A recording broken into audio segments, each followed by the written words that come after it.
the show where we are going through all the Pokemon, starting at the beginning, going all the way to the end. I am one of your hosts, Devon, and this is my other host, Ben. Hi. Ben, how are you doing today? I'm good. Now that we got all that done with and we can start, I feel a lot better. This was a nightmare to set up. And the little peek behind the curtain, these podcasts have been like strewn out through months and months. We're gonna start getting our schedule a little bit better, and we're gonna start going like, once a week. Right now, it's been like kind of once a month, a little bit. Ish, yeah. So yeah, like the first episode we filmed in like April, May, and it was like dark at like 6. And so when we filmed at 6, also we had a bigger table. You don't care about any of this, but I'm gonna tell you anyway. You have to listen to this.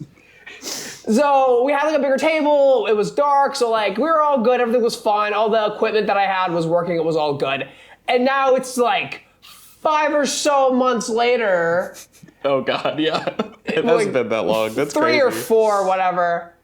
It's been like however many months later, and now it's like, oh, it's brighter now, and so we have to put up this little green screen with this black curtain here so that we block the light over there because it was too overexposed. We have a new camera, which is going to be a little bit better. Hopefully that looks okay. The table's smaller. We've had this table for a bit. Yeah. But like, it's still like, we're working it out. We're figuring it out. We'll get it all worked out. Yeah, the perks of downsizing and moving in together and all the fun stuff. Yeah. It's great. So, other than that, Ben, you doing okay? I'm doing great. Yourself? I'm doing great, yeah. Good.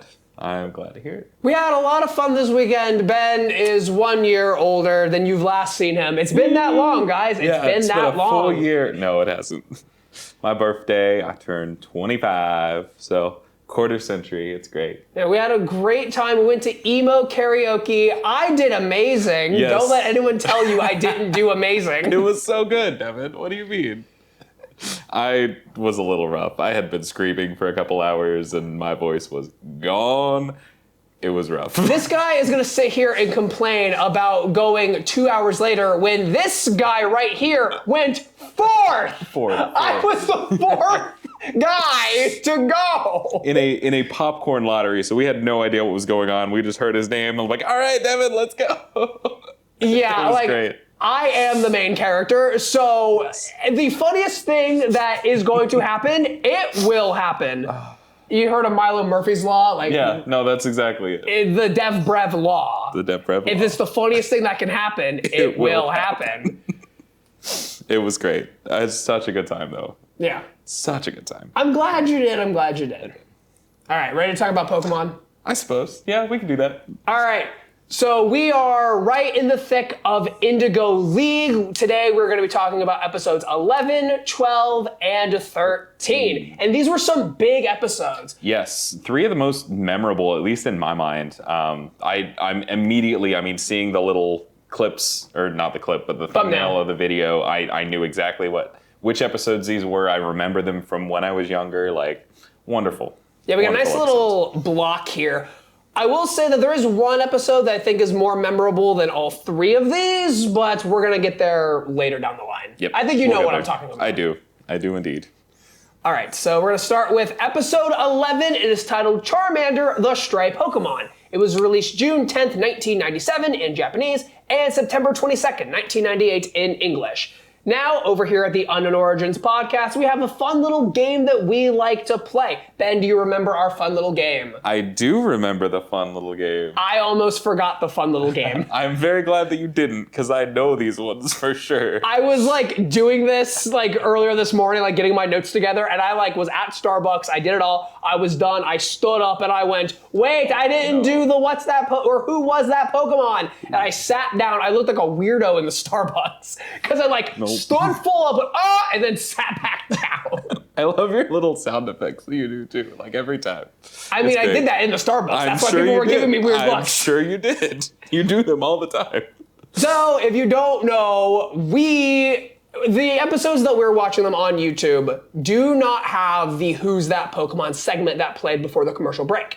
And Who's That Pokemon is very iconic. So what we have been doing was I have been asking Ben to guess who was the Pokemon in the Who Is That Pokemon segment. So, Ben, Who was that Pokemon? Well, considering there's a Pokemon's name in the title of the episode, I have a strong feeling that this one's probably Charmander. It was indeed Charmander. That makes sense. That makes sense. All right, so quick note that I had when we started this episode. This theme song never gets old. No. Genuinely never gets old. It doesn't. We're singing along to it every single time. I mean, it's wonderful. Yeah, I've been editing a little other peek behind the curtain. I've been editing a lot of the episodes, and I've been like listening to the theme for like editing reasons, to grab clips, to grab sounds.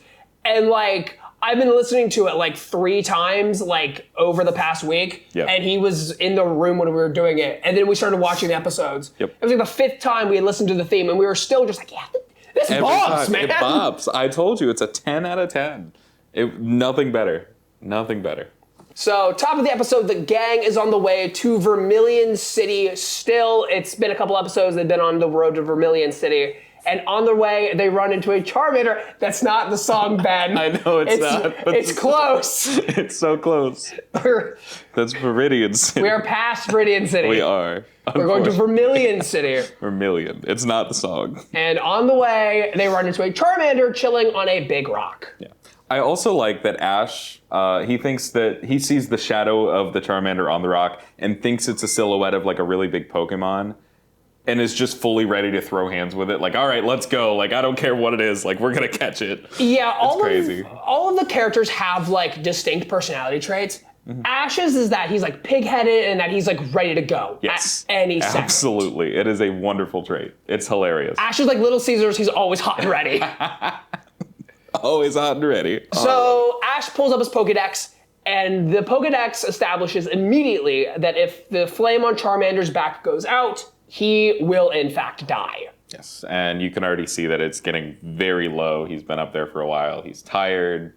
He's about done. He has no more energy to battle. Ash tries to throw the Pokeball at him, and it just kind of immediately gets out anyways, even though he is exhausted, which leads them to realize that this is probably another trainer's Pokemon. Yes, and they figure that out by Pikachu communicating with Charmander as he is wont to do. It's like every episode, Pikachu just has to have a conversation with the Pokemon of the episode. It's either Pikachu doing it or Team Rocket's Meowth doing it, or both. True. But yeah, no, every episode so far they've had, about every episode, Pikachu will just have a conversation. Right. This does bring up the fact that Ash can just understand Pikachu. Yeah. Well, they kind of do a little skit, because he talks about, like, Pikachu's trying to, like, he's, like, doing charades at first. And, like, this happened at Mount Moon. Yeah. And then he has, like, the tie to be like, oh, it's a trainer's Pokemon. This is a man. Like, but then in the end, Ash does get it. Yeah. He does eventually get it. It's just weird that they have to, like, create that bridge. I think later on down the line, it becomes more apparent that, like, okay, Ash should just fully understand him. Yeah. If this was a different anime, this would be a super important plot point. Yes. It's just not. Like, Ash would be like the chosen one destined to free all the Pokemon from enslavement or whatever. Yeah. No, it's just, it's more convenient if Ash can understand his companion. Yeah. Fair enough. So convenience is convenient. So the gang leaves Charmander there, and they head off to a Pokemon Center. And as they show up, it starts to rain. It does, and it starts pouring down immediately. I mean, this is a bad storm. Yeah, and they're all hanging out, and Brock wonders aloud, how the Charmander's doing. And then the gang overhears a conversation featuring a boy with a Cockney accent. Yeah. I'm pretty sure it's a Cockney accent. It is. If you don't know what Damien, the boy's name is Damien, if you don't know what Damien sounds like, he kind of sounds like this. It reminds me a lot of, this is really weird, but JFK from Clone High. Like, he almost kind of has the same inflection. Oi, era! Yeah, but, like, they tried to do, like, a... I don't know. This is what it reminds me of, and this is very specific. Mm-hmm. Yu-Gi-Oh! The Abridged Series, Esperoba. Oh, I thought this was an adoption agency! It's so bad. This Pokemon wouldn't make a good spot on my team, but it would make a good coaster for my drink! You're right. It's the same voice, dude. It's the same voice. Damien isn't as, like, loud and obnoxious. He's a dick, though. Yes. Oh, my God. Yeah, no, he's a terrible Terrible person. No offense to anybody with a Cockney accent, by the way. No, not because of his accent. Not because of his accent. No, I'm saying like me trying to do it. And if it's not the Cockney accent, it's just a different stupid It's just voice. something, yeah.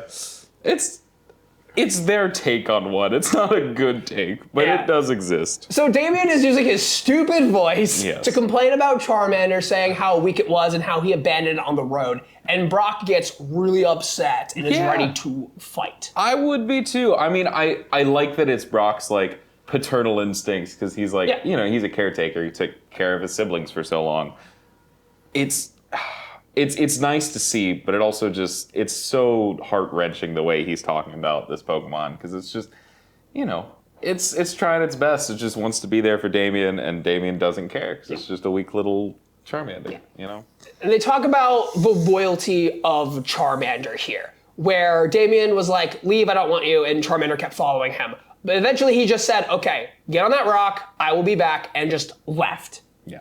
I think Charmander is based off of Hachiko the dog. Ben, are you familiar with Hachiko the dog? I'm not familiar with Hachiko Really? the dog. Okay. Yeah. This is going to be interesting. Okay. So Hachiko the dog is a dog in like Japanese like folklore. It's a real dog. Mm-hmm. So this dog would wait every day at Shibuya Station for his owner Ueno to come back from the workplace.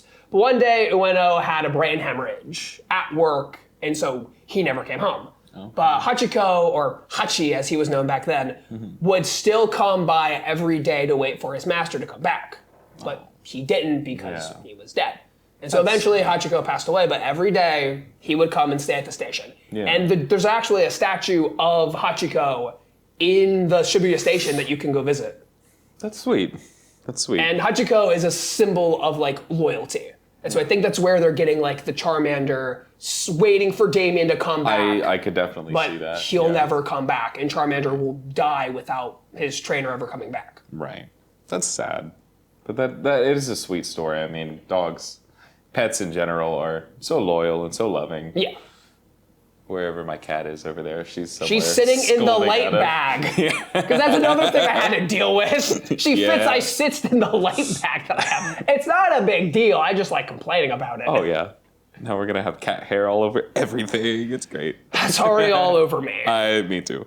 It's okay. But Brock is ready to fight Damien, and Nurse Joy says that no, Pokemon battles shouldn't be used over personal grudges. You gotta wait. Which I don't understand, because like, if you think about it, every like evil organization, like to some extent, that's kind of what they're doing to stop them in every future generation. Like, it is and it isn't, because I know obviously there's a lot more. It's not really a grudge. It's more like fighting for like good and evil. Yeah, but to some extent, that's kind of what this is too. Like, hey, this is a really bad thing that you're doing. Like, you should not do this. This is the way I could stop you. But I understand where they're coming from. Yeah, like this will not stick. Originally, when she tried to stop the fight, I was like, oh, it's because you can't battle in Pokemon centers. Yeah, that's what I thought she was going for, No, too. she was like, nope, you can't use Pokemon battles for personal grudges. The Pokemon, they don't want to have all that emotional baggage on. I'm like, nope, can't do it. Yeah, it was a very odd choice. So the fight cools off, and then Brock does the bit to Nurse Joy for the first time. The bit to Nurse Joy? The bit where he like is all head over heels for her. Oh, is this the first time he's done it to Nurse Joy? To a Joy, yeah. Okay. Because we haven't run into a Joy yet. He did it to Melanie, he did it to Officer Jenny and Cerulean, and then he did it to someone else. Oh, with the Bulbasaur, the girl that... I said Melanie, that was her name. You did, Giselle, it was Giselle. Giselle.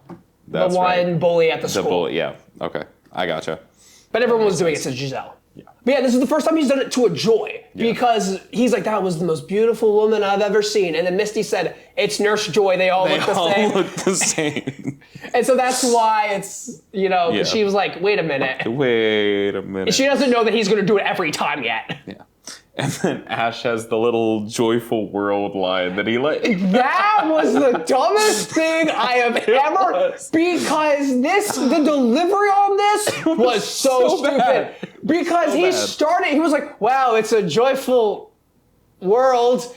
And like put the pause in there for absolutely no reason. It's like he couldn't think of the joke But you're reading off a script. Like, It's like, okay, so in, like, the universe, Ash was like, I have a bit. No, it's stupid. I need to say it anyway. I'm saying it like, anyways. I do it all the time. I do too. But I think in real life, what happened was like, okay, we have a really big space and we need to fill it. Here, fill the space. Joyful world. Send it, clip it. Good, we gotta get this out in like 2 days. Go, go, go. Oh, yeah. It was so weird. It did make me laugh, though, I will say. Like, looking back on it now, like, it was just so cheesy and stupid. All right. So, the gang runs out to go help out Charizard and prevent it from dying in the rain. So Ash and Brock, they're all gung-ho, they're ready to go. Misty immediately starts complaining, and Ash is like, Misty, no one is forcing you to come. And then Misty says something to the effect of like, it's always important to help a Pokemon in need, and then winks at the camera. Looks at the camera. I don't why. And it's like, Misty, you changed your tune way too quickly. What in the after school special was that? Like, why did she was like, PSA time. It was so weird. So Ash and the gang show up and they save Charmander from some Spearow, and like Pikachu like hits a Thunder Shock and like hits everybody else. Everybody. Because it's raining. Yeah, that starts the theme. They do this like 2 or 3 episodes in a row. Like, wet clothes. We'll get to 2 or 3 episodes in a row. We'll get to that. Oh, yeah. They all get Charmander in like a blanket and they're running, and it's important to note here that Ash is the one specifically protecting Charmander's tail so that the fire doesn't go out. Yep. Brock's got him in his arms with the thing, and then Misty's there. Yeah, Misty's just kind of there. But she's there. That's important. She's there for emotional support. Mm-hmm. It's always important to help a Pokemon in need. So they get Charmander back to the Pokemon Center, and it's actually like a pretty tense scene. It is. It's gut-wrenching. I mean, you don't know if it's going to make it. Yeah, this episode is doing a really good job of like giving like some weight to everything. Like there's good foreshadowing. All the characters are acting in character. Mm-hmm. Like I really hope nothing ruins this. Team Rocket shows up. And then in the middle of, oh my God, yeah. No, I have the same. Like 2/3 of the way in, Team Rocket just shows up. Yeah. Now, they don't ruin the episode like at all. I think their inclusion is like good. I just think Team Rocket limits the show a lot because they always have to get shoehorned in. Yeah, and this, like we were just talking about, this is a very emotional scene. Like and then suddenly they're just throwing, all right, these goofy side characters are here again. Like they don't show up like while Charmander's in the hospital. Like it's actually the next morning. No, but it's still like right after because Charmander does leave through the window after the ER, and like then Brock wakes everyone up like guys, like Charmander like left. Yeah. And it's like a little like intense, and then Charmander, and then Team Rocket. Yep, and not even like an intro to it. They just start with the motto too. It's just it's straight into it. It just threw me off. It was very like. Yeah, and they're doing like a whole ballroom dance too. Yeah, I didn't understand that. So Team Rocket, they have their ballroom dance, and they have the super duper high speed whatchamacallit. Mm-hmm. What is the super duper high speed whatchamacallit? It's a drill. Digs a hole. Team Rocket digs a big hole, and they're gonna make a pitfall. Just like we saw a couple episodes ago. Yep. Actually, it was in like episode 2. Yeah, well, they've done it a couple times. Yeah, they did the pitfall in episode 2, and then in the previous episode with the Bulbasaur in the Hidden Village, it was Melody that set the trap. Yeah, that's true. And then they fell into 3 of them in the course of the episode. Yeah. That's right. So they dig a big hole, which they already have done, and Meowth... James also makes a comment about not being able to find the hole. Yeah. Here's what happens. They dig a big hole, and Meowth is like, guys, we've done this already. Thank you, Meowth. Someone needed to point it out. And James goes, this time we'll remember where the hole's at. It's not quite that immature, Ben. Okay, but I am. So I know. It's that, because the second time, or in the second episode, the first time we see Team Rocket with a big hole, they fell in it because they forgot where the heck it was. And they stayed the entire episode in the hole. They did. Go back and watch episode 2 of our podcast to figure out what we're talking about. Yep. The other thing, the super duper whatchamacallit has legs. Yeah, you mean the super duper high speed stands up and walks back to get out of the road. The gang is coming up the road, and Pikachu is like walking in front, and James, Jesse, and me out there like, we gotta go. And then the whatchamacallit is just sitting in the road, and it stands up, walks behind a tree, does not hide well at all. No. It's just hanging out. It's so stupid. Like, it did get me though. I did start laughing as soon as it did it. It was a good visual gag. This is not like a super serious show at all. Like, we're laughing at like a stupid bit made for stupid babies. Yes. But like, it's so ridiculous. It was. Like, of all the things, like, this is the bit. Yep, that's the bit. So Pikachu walks over the hole, no problem, because he's pretty light. But the rest of the team, the humans, they fall into the hole. And so Team Rocket shows up with their electric-proof suits, and they catch Pikachu with their balloon bazooka. This whole episode feels like it exists to sell toys. To sell toys, and just, what is the most ridiculous name for a thing that we can come up with? All right, that's going in. Are you saying that the super duper high speed whatchamacallit is a stupid name? That is exactly what I'm saying. Yes, it is a stupid name, as amusing as it is to say, and to hear you say multiple times. So, despite this being another dumb Team Rocket plot, they did catch Pikachu. They did. It did work. Dumb names and all, they caught the Pikachu. It did. So Charmander actually shows up and saves the day. It hits a big old flamethrower, and Team Rocket blasts off again. Look at Pikachu putting over some fresh towel. Heck yeah. There we go. We love it. So coincidentally, as Charmander is blasting Team Rocket away, Damien just coincidentally shows up, and he's like, "Oi, Charmander's pretty strong, isn't he?" I did a completely different accent. Okay. Charmander's pretty strong, isn't he? There it is. So now Damien wants Charmander back. Yeah. Because of course he does. Because he saw, oh, you're strong now, even though I didn't have any part in that. I had nothing to do with it, but you're strong now. Yeah, it was so literally like Charmander just being healthy, right? Yeah. Yeah, because, I mean, he was taken care of. He wasn't being left on a big rock somewhere. He had time in the Pokemon Center to gather his, gather his thoughts. Damien was just abusing this poor Charmander and was like, "Why are you sick all the time?" Like, yeah. But he is pretty cool. He is pretty strong now, so of course he comes back. Yeah, and then Ash and Damien do the whole thing where they're like, "Charmander, pick me! Charmander, pick me!" And Charmander eventually swats Damien's Pokeball away and hits him with a flamethrower. Ooh, my boy. Charmander picks Ash. Yeah, he does. Well, actually, Brock more tells Ash, like, "Hey, take Charmander." And Ash was like, "Why, Brock? But you care so much about Charmander." And Brock is like, "You know what, Ash? You were the one that protected Charmander's flame. You can have Charmander." You know what, Ash? He's not a rock type, so I can't have him. So you... Brock has a Zubat. That's true. I forgot about the Zubat. He's got Zubat and Onix. Yeah. Okay.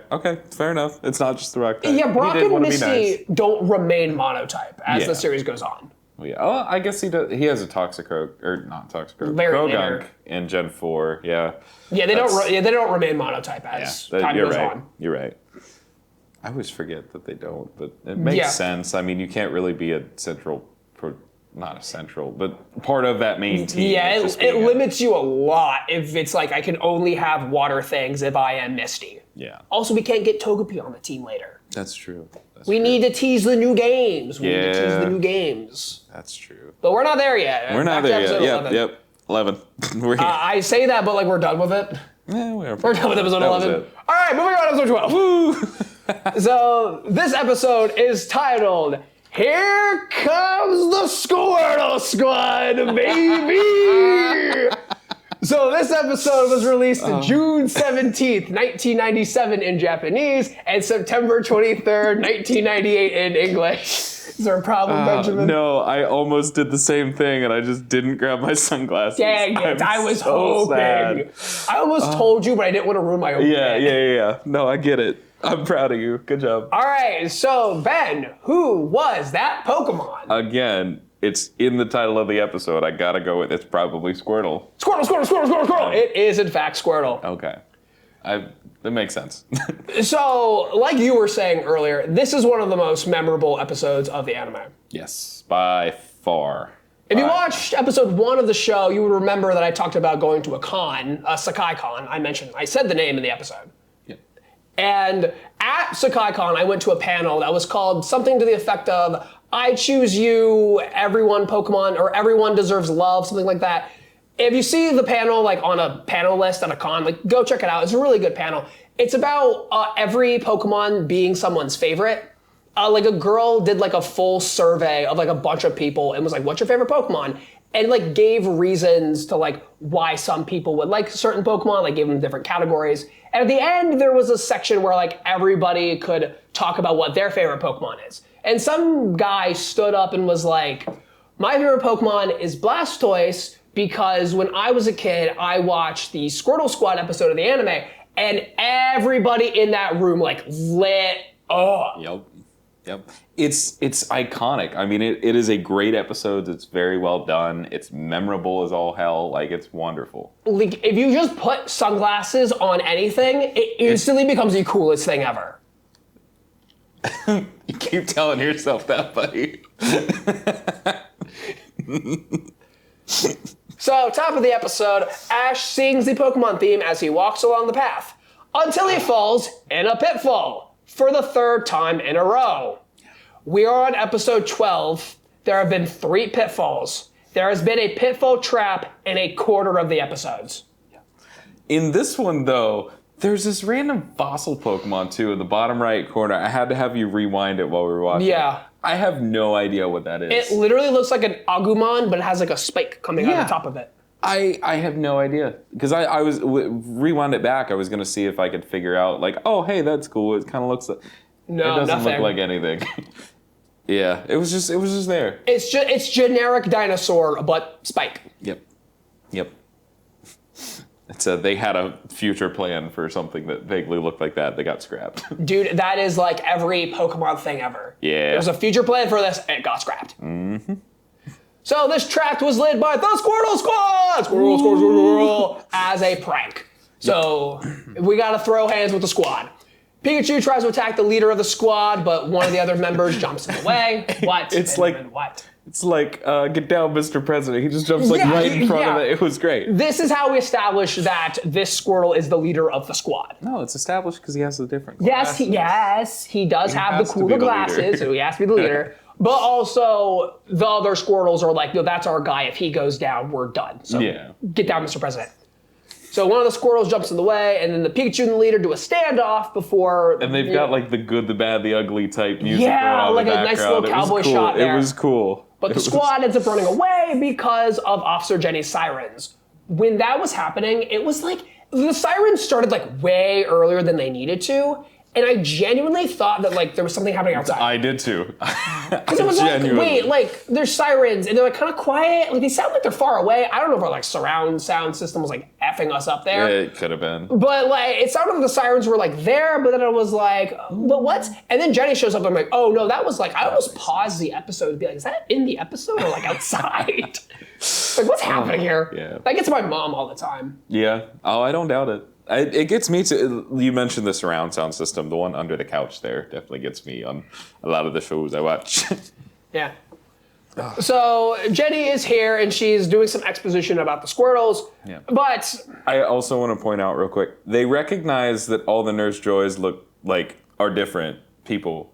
Like, oh, hey, you know, this is the Nurse Joy from XYZ. But they always assume that the Jenny is the same one. No. What's happening here, Ben, is they are pretending that this is the first Jenny we have seen. This is a conspiracy that I have cooked up. Okay. Because, get this, guys. So as we know on Pokemon, all of the Nurse Joys, all of the Nurse Jennies, they look the same. So, we established the second Jenny, or the second Joy that we saw, all of the Joys are my sister. And she had a picture, she showed Ash and Misty, look, I'm a different person than the person that you saw at Viridian City. Well, when we get to Cerulean City, Ash and Brock see the second Jenny that we see. We saw one in Viridian City, we saw one in Cerulean City. They, ask this Joy, like, who are you? And this Joy, or this Jenny, I'm getting the names confused because they're like J names, but let me cook here. This Jenny says, no, that was my sister-in-law.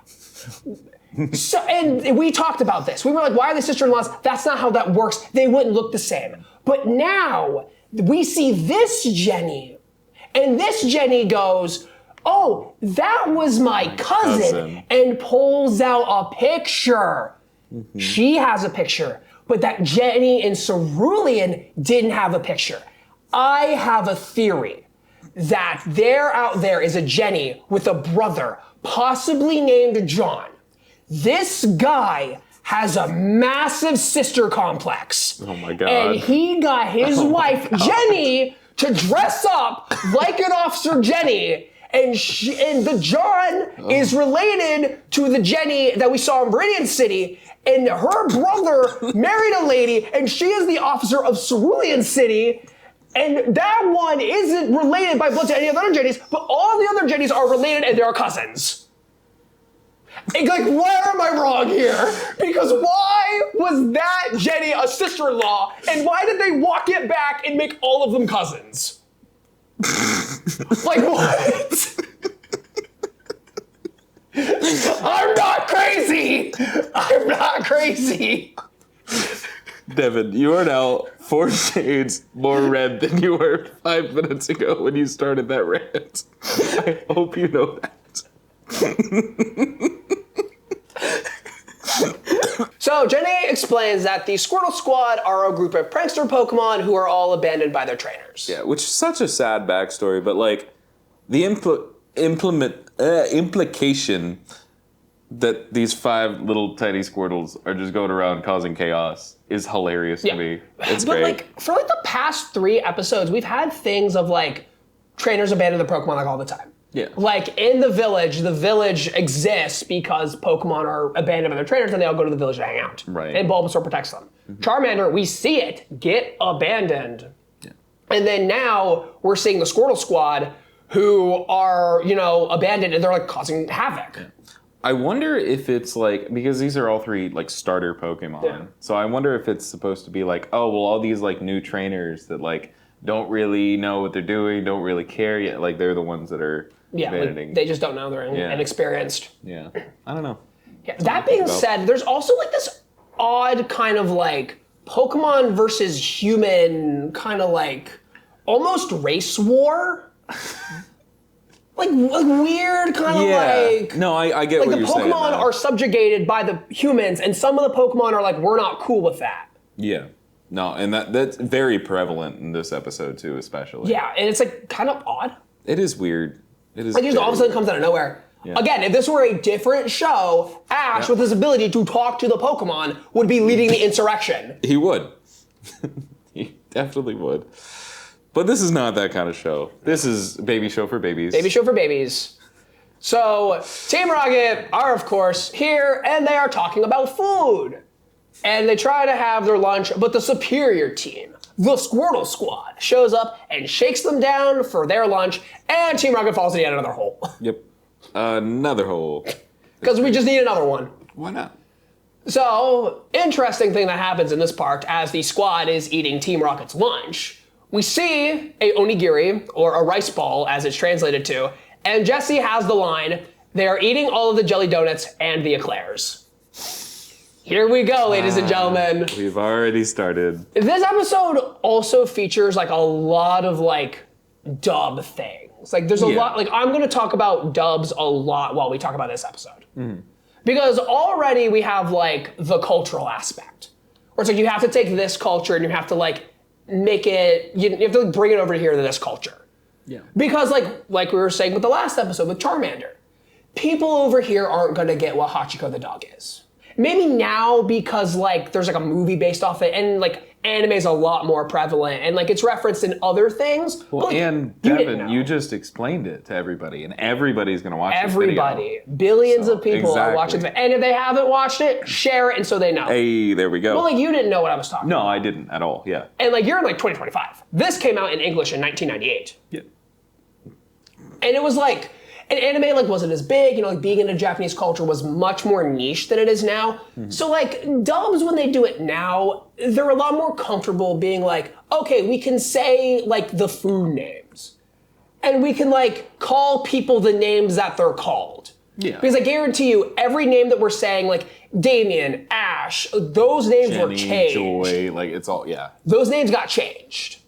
And like some of it's because like games, but also it's because like they don't want to use Japanese names. The dub was done by 4Kids, and like I'll get on 4Kids a little bit later, but like they were notorious for like not having like the original Japanese like exist, and like we see with the onigiri, it's like, no, we gotta change that, that's gotta be a jelly donut. But they're also infamous for like making things more kid friendly. You really seemed like you wanted to say something. I had nothing. Okay, Sorry. you were just laughing at me. Yes, I was. What about this is ridiculous, Ben? No, nothing about it's ridiculous. Am I silly to you? Well, yeah, but... Do I look like a fool to you? Absolutely you do. I was waiting for you to... My sunglasses say Kazoo Boys on them. I didn't know Kazoo Boys. So I have All I this saw Kazoo. was boys. Okay, I didn't turn my head enough. I didn't turn my head enough. Okay. Thank you. Thank you for that. So yeah, this is like the first instance we've really seen like firsthand, like this is the dub changing something that was in the original. We've like said like, oh, that got changed, but this is like the first one where you're like, no, that's not what that object is. You're lying to me. Not at all. Yeah. I think this is the first. It definitely continues way down the line. There's another infamous Brock's with jelly Brock donut and like all of them like, wow, these jelly donuts are awesome. Yeah. It's like, no, not what that is, dude. But I will keep an eye out for that now that I know that's like a more prevalent thing. Because like you were saying, it's a different culture. I feel like a lot of more recent animes don't really do that anymore because people know more about Japanese culture and everything. And it's also a lot more like they understand who's watching it.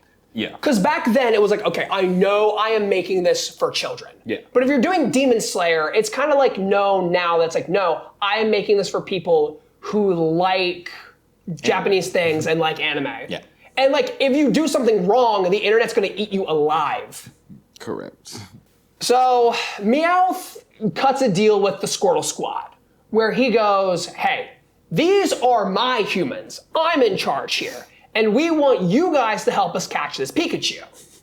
I find that entire interaction to be, it's just great. Meowth is just trying to get some food out of it too. Yeah. But like, it's just funny to me. And this is like more of like the Pokemon being like subjugated by the humans, right? Yeah. Because the Meowth is like, no, the Squirtles want to be in charge. The Squirtles don't want to have people over them. Right. Maybe they want to be over the people. Right. So Meowth plays into it, and he's like, "Hey, you know, I'm with you guys. Like Pokemon rule. These guys kind of suck." I can talk. Exactly. Yeah. like I'm the big cat here. Yeah. So the squad agrees, and they attack the gang while Misty is fishing at a river. So Pikachu attacks the Squirtle, hits everyone else. Their clothes are wet. Yep. So Pikachu has a tough time fighting the Squirtle, and he gets knocked into a river where he's attacked by a Goldeen. Randomly. I don't know why the just shows up. Goldeen had to do the assist there. Who knows? He was just mad. Goldeen was just mad. Yeah, but Pikachu, not a very good swimmer. No. That makes sense. That is why he needs to be surfing Pikachu. He just hasn't learned surf yet. Well, he needs a surfboard to do that. Wow, that's true. You gotta lead him over with the apples, and then he hops on. Then you can take a picture of him. I love Pokemon Snap. That's such a good game, dude. It is. It's a wonderful game. Have you played the new Pokemon Snap? A little bit. I was so excited for new Pokemon Snap, and then it came out, and I like barely played it. The last time I played it was like a couple years ago. I played it for a few months when it first came out, and that was about it. It's like a repetitive game. It's a very repetitive game. It's fun. Original Pokemon Snap is, snappy. Yeah. You can beat it in like 2 hours. Well, not you can get to Mew in like 2 hours. Yeah, there you go. Yeah. So the gang is captured and they're thrown in a cave, and they see Meowth. They're like, Team Rocket's involved, because they always are.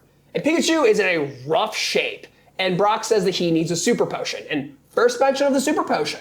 Yeah. Even more like items like being brought in like from the games. Well, and it's cool too, because like if you think about placement of like, okay, where would you get to the level where like you'd start needing super potions over potions? Like they're about there. Like so they're past, following like, the second that progression. gym. Yeah. That's neat. Cool. I didn't think about it that way. That's really cool. So Pikachu needs a super potion, and Ash is like, Squirtles, let me out. I gotta go get this super potion. And Meowth is like, no, they don't trust you. You're a human. And Ash is like, you gotta trust me. I need to heal Pikachu. And Ash, like, starts crying. Yeah. Which the leader of the Squirtle squad then sees and, like, kind of little heart-to-heart moment there. Like, all right, you know, you're trying to help this guy. Like, I get it. Do your thing. So the Squirtles let Ash out, and Meowth gives the ultimatum where Ash has to be back by the next day at noon, or Misty's hair will be dyed purple. I don't see a problem with it. I'm sure Misty does. You know, Misty's like, no, that's not happening. Like, ah. Yeah. That might have been changed from the original, too. Maybe. I can see it. Yeah. I can see it being changed. I don't speak Japanese well enough to, like, watch the original and, like, know what's going on. we have to hunt for it. Yeah. Because it's not like I can just switch it to, like, Japanese. Right. Is it on? I don't even think Indigo League's on Crunchyroll. And even if it was, I don't think you can just swap it. Because you can't do that with Yu-Gi-Oh! Yeah. I don't think so, at least. I'm just talking out of my butt here. It's all good. It's your show. It is my show. I make the rules here. So Ash goes on this very, very long road to try to get to this Pokemon Center in town. Mm-hmm. Like, he takes forever. He goes across, like, a rope bridge. It's all, like, messed up. Like, yeah, and almost falls, like, 4 different times trying to get across the bridge. Yeah. So he finally ends up at, like, an old West-themed town. Which is just randomly here. Like, I don't understand that, but okay. Why not? So Ash, like, opens the store, and before he can get into the store, the door is open, and it knocks him over, and it's Gary mother-flipping Oak that opens the door. Out of nowhere. This has no consequences. Exactly. He doesn't even see Ash. He doesn't talk to Ash. Ash doesn't say that it's Gary. Because he's knocked out. Away. Well, yeah. Ash wakes up the next morning. Yes. He is dead, and no one helps him. Of course not. So it's all of a sudden the next morning, and then Jesse and James show up with literal guns. Yep. James has an assault rifle, straight up. Oh. Now, he says these are ice guns, like, really quickly so that it fits within the, the lip flaps that he has. They say that out of legality. They're like, if I don't say this, like, we're going to have problems. So, we mentioned 4Kids earlier. 4Kids, they're infamous for making things more kid-friendly. They did it with Sanji in One Piece, where, like, Sanji has, like, cigarettes. He smokes them all the time. They change it to a lollipop in, like, the 4Kids version. Of course they do. So, infamously, later, we'll talk about this, in the Safari Zone episode, that's a banned episode because of the firearms. Yep. And when I saw the guns here, I was like, wait a minute, they can't do guns. I think, and even, like, 4Kids with, like, in Yu-Gi-Oh! There's guns in Yu-Gi-Oh! And they're like, no, fingers. Like, finger guns are, like, insane in Yu-Gi-Oh! And so, like, I think they might have gotten, like, in trouble for this. I wouldn't doubt it. I, like, tried to find anything, but, like, I couldn't find, like, any trivia on any of the wikis, because the Pokemon wikis are, like, they got everything on there. They really do. They'll tell you things that you didn't even know. 30 years of media, like, it makes sense. So I was like, there's got to be something where it's like they got in trouble and then they started censoring guns. But no, I think they, like, realized, like, maybe we don't want guns, but they're very prevalent here. Oh yeah, there are, like, 6 people that have guns. Yeah, like Jesse and James. Like James has the AK and Jesse's got, like, a big bazooka. But, like, we've seen bazookas before, and we're going to see bazookas, and it just shoots out like cherry blossoms. It just shoots out like cherry blossoms. They say it's snow, which I also, because James is like, these are ice guns. And then they get the stuff they want, and then Jesse shoots it, and then it's very obviously cherry blossoms. Yeah. And then everyone's like, wow, it's snowing. Like, and again, that's another, like, Japanese culture thing, because, like, we don't necessarily know what, like, cherry blossoms look like, and that's not, like, a thing in our culture. But in Japan, cherry blossoms are, like, a thing.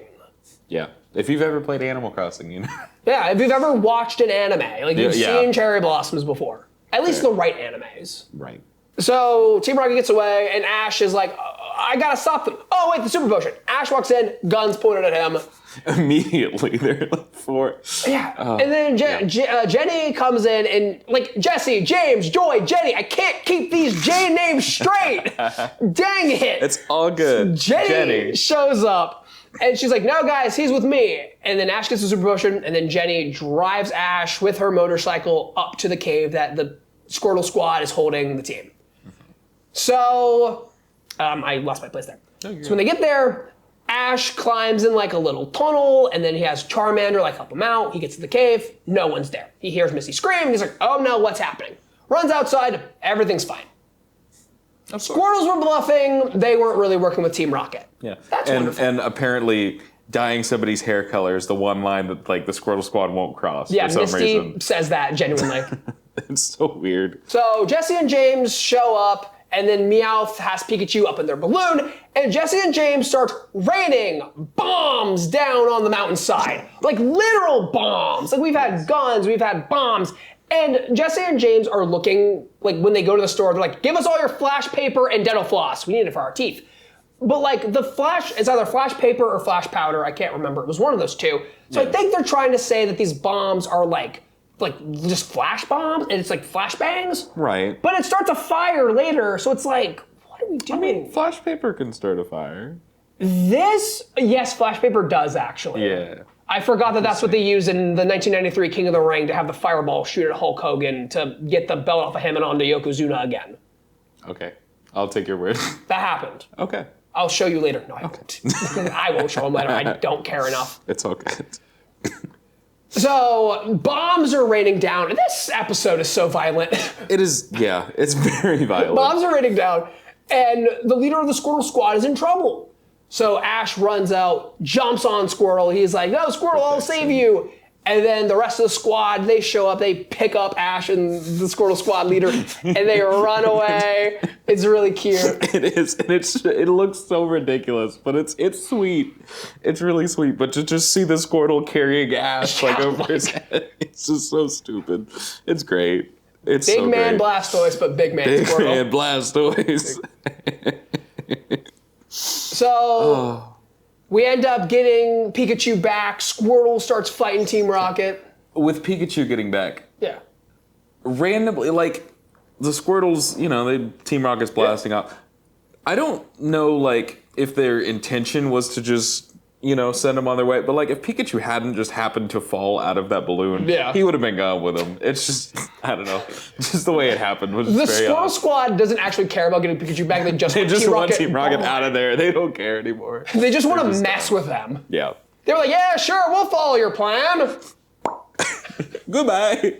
So, like we said, there's a big fire, and the Squirtles, being water-type Pokemon, take care of the fire right quick. Which is so cool. They're like little firefighters and now. they are deemed the team firefighters. Which, it's funny, in one of the newer Pokemon games, it's not like a mainline game, it's Pokemon Unite. But there is a Blastoise skin that's in like a firefighter outfit. And it's really cute. It's kind of like a reference, because he's got the glasses too, so it's like a reference to that. That's so sick, actually. Yeah, it's really cool.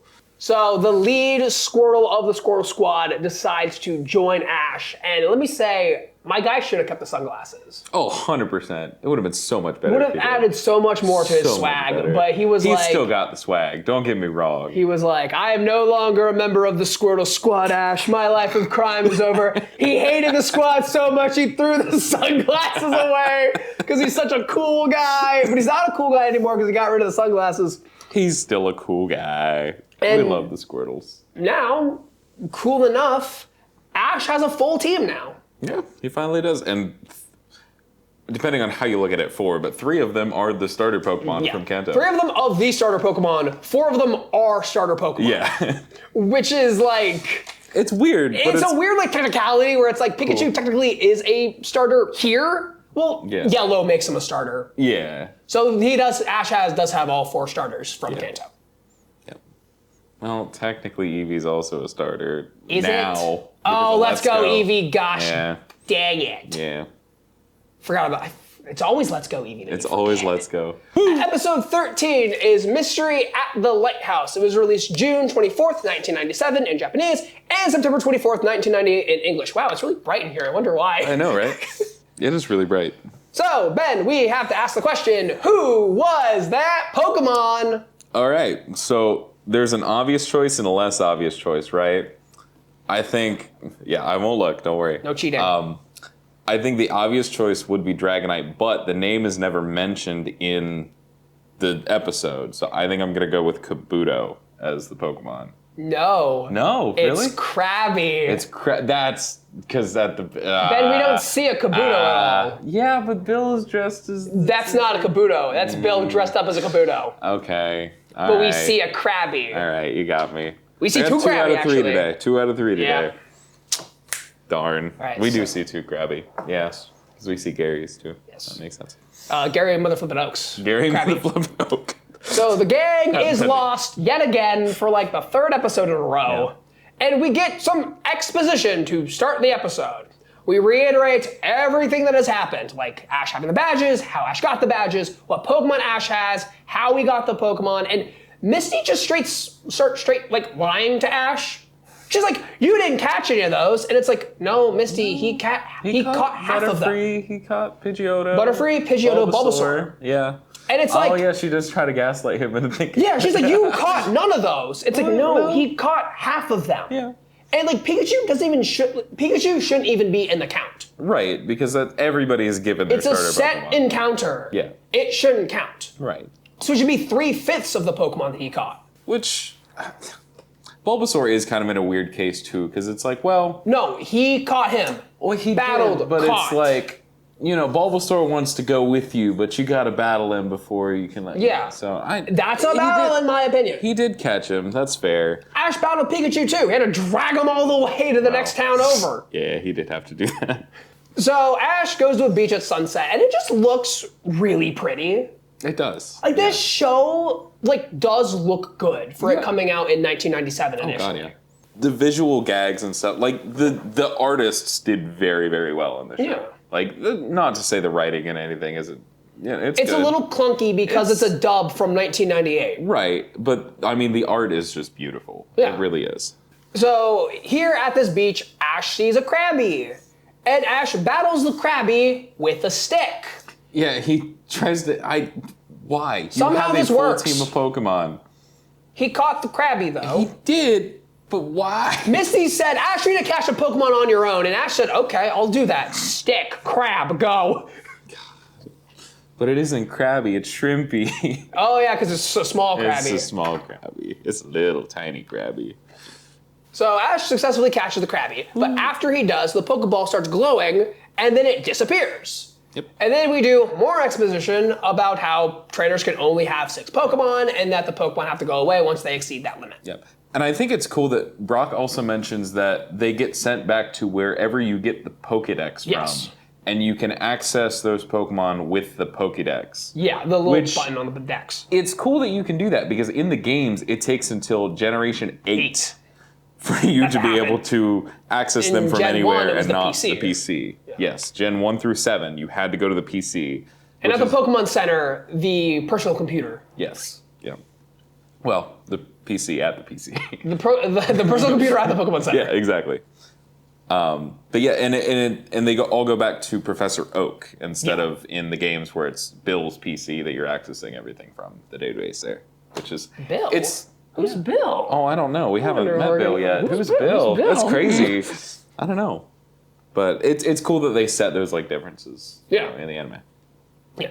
And it's also cool that it's like the same here as well. Yeah. It's a little like hand wavy where it's like, oh, magic technology, yeah. the Pokeball disappears and it goes to Oak. Boo, boo, boo. Yeah, it's really 50-50 whether it's going to be magic or technology about how they hand wave stuff. Yeah. But it's always something. Yeah. So Ash, upon finding out that Professor Oak has his Krabby, is like, oh, I need to call him and check on that. Yeah. Because I do not trust this old guy. And he opens it up and he's having dinner right there Well, and he thinks, It takes a while to get there. okay. So Ash wants to call Professor Oak. Brock wants to find directions to Vermilion City. Misty wants a bed. So they need to find some place in the middle of this beach where they can accomplish all 3 of these tasks. And Pikachu conveniently finds a big lighthouse. So the gang all goes to the lighthouse. And first off, before we get to more stuff about the lighthouse, the door has all of the Pokemon on it. It And looks even inside really the cool. lighthouse has a Yeah. lot of the... Yeah. You should do that with our door. We should, actually. That'd be cool. But one of the Pokemon on the door, which we see later, is Mewtwo. Yep. This has always like bugged me out about Pokemon, and I think that's like a thing that people talk about where Mewtwo is number 150, but Mew is 151, but Mewtwo came after Mew canonically. Right. But it's like that because Mewtwo is programmed in the games. Like, you find it in the games, Yeah. but Mew is like an encounter you have to like go to like a special store to like get. Right. In my mind, I've always viewed it as, well, we have information on Mewtwo. It might be scattered and only a few people know about it, but there is actually some like hard. Some people know about Mewtwo. They made it. Yeah, exactly. Mew is this creature that they're not like 100% sure it even exists anymore. Like some people have said they see it. So in my mind, the 151 in the Pokedex when they like find Mew is like, okay, well here's this page where this is everything we know about it, but it's not complete. So this is going at the end. They know of Mew. They don't. They have like its cells and have enough to create Mewtwo. Exactly. And so it was 140. It was 149, and they're like, but I think there's a 150, but we can't prove it. Mm-hmm.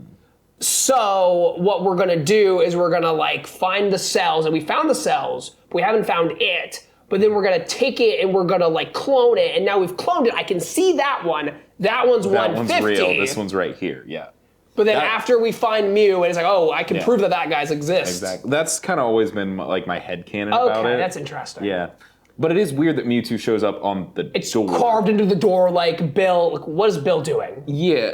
And it looks like this has been here for a while, too. Yeah. So it makes me, again, we're talking about the timeline of the first season because it's all over the place. All goofy and wacky. Like, when does the whole Mewtwo, Giovanni, Blaine, that whole thing happen? Yeah. If this has been on this door for that long. We might figure it out as we watch it more, or it might just be like, who cares? Right. I think it's going to be the who cares. They kind of sweep it under. And there's more who cares stuff later. I'm just like pointing out that like this is just like a thing. Yeah. Where like we have this like slight inconsistency where it's like 151 Pokemon, and it's like, well, one of them is like super special and like created like a year ago. Yeah.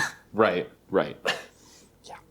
And then there are ones like Kabuto, Aerodactyl, which are that, fossils. Like, don't exist anymore. But they're fossils and we can prove that they're there. Yeah. We have sorry.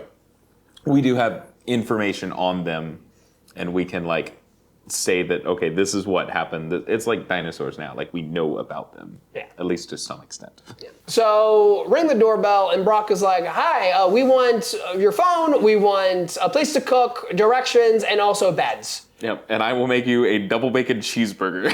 That was not what it said in the original. No, but I just think that's so funny. Or maybe it was, like, not, like, Japanese people know what hamburgers are. Yeah.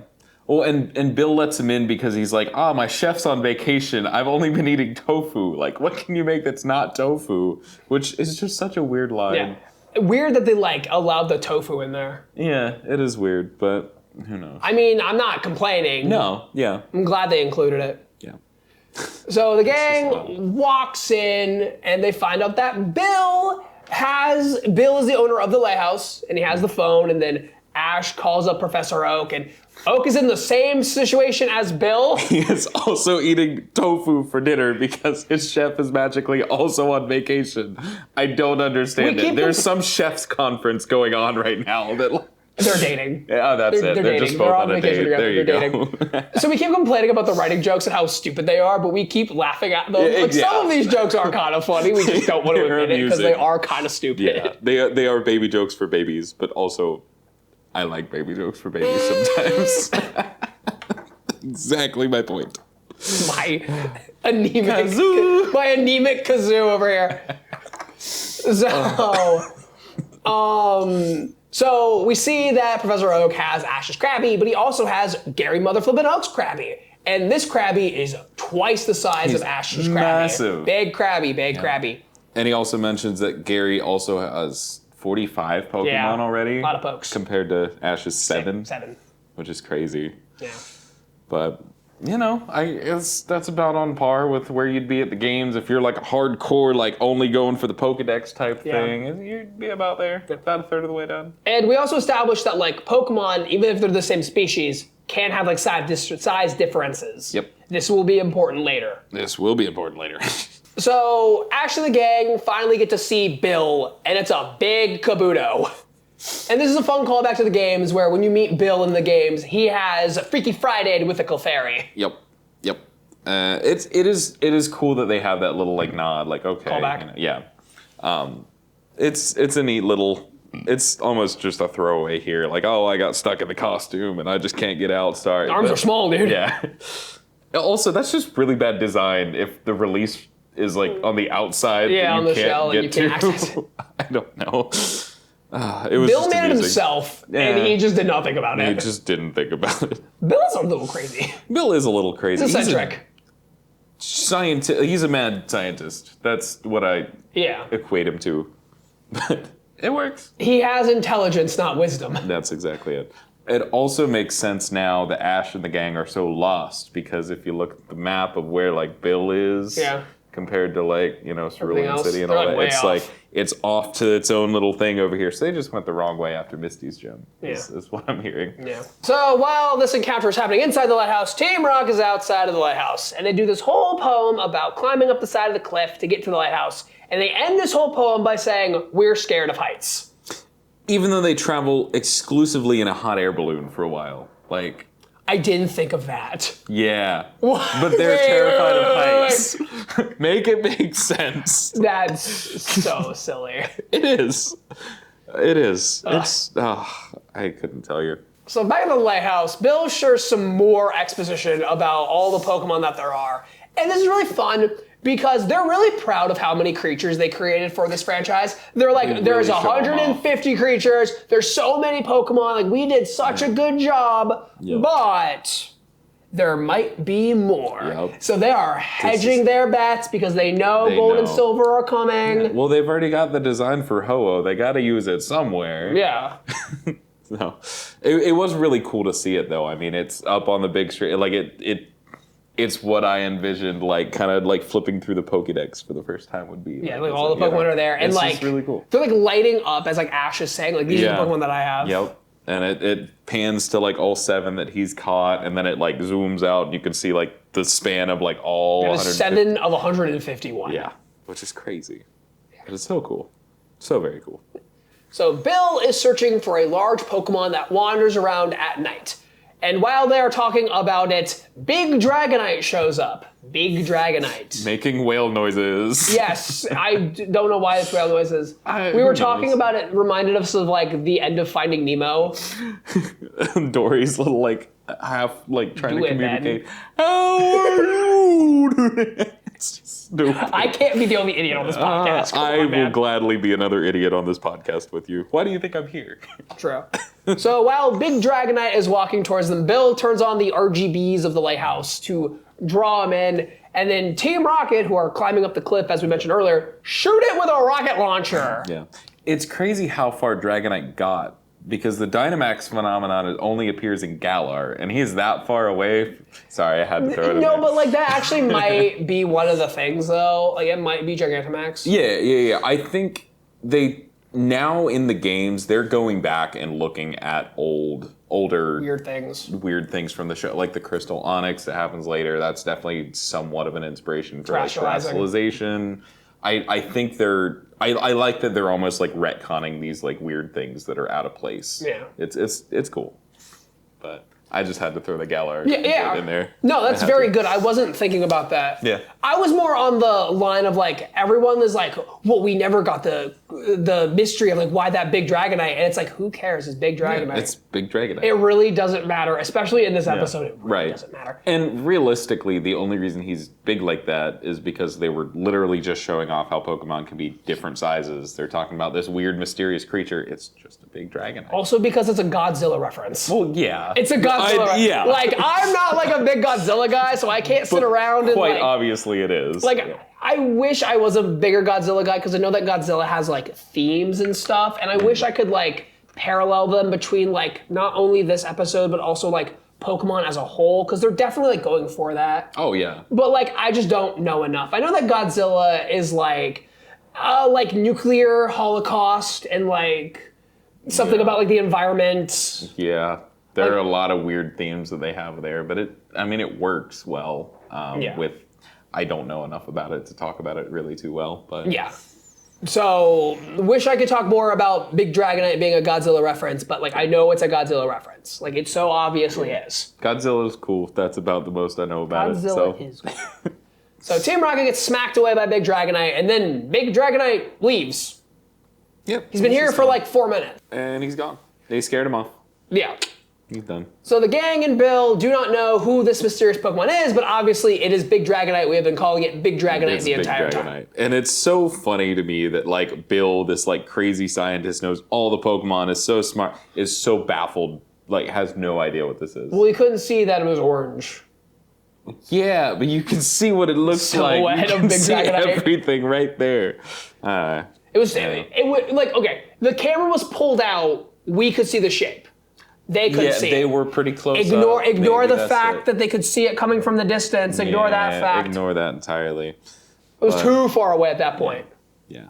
That's pretty much the end of the episode, though. Yes. I mean, this was a very, like, it felt very bare compared to the It's all the exposition.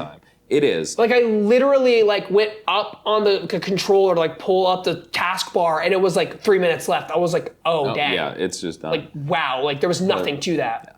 And it's like, I understand what they were going for. This is like, oh, well, Pokemon has so many big mysteries, and there's so much more that we want to do, and this is all, you know, you don't know what's going to come next. But, like, there's not a lot of story behind it. Yeah. But it still was a good episode. Yeah. Like, overall, I still did like it. It's just not as, you know. Meaty. Yeah, exactly. Like, it's all potatoes. Like, for some reason, this was the, like, hard stop where there was like, okay, we have to slow this down. Yes.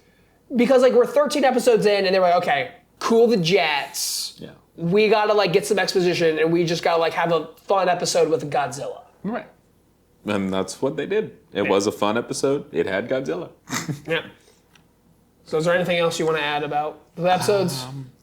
I don't really think so. I think that's about all I had. Like I said, these were three of like the most memorable in my mind from when I was younger. I vividly do remember watching all three of these. Yeah, even if we want to like rip into like this Big Dragonite, it's still a very memorable image. It is, because when I was younger, I thought the mystery was so cool. The fact that they showed all the Pokemon on the screen, the door that had all the little cool designs, the weird, mysterious Big Dragonite thing. Why is it so big? I don't know. I'm just a little kid watching this for the first time. I was very excited. It was really cool.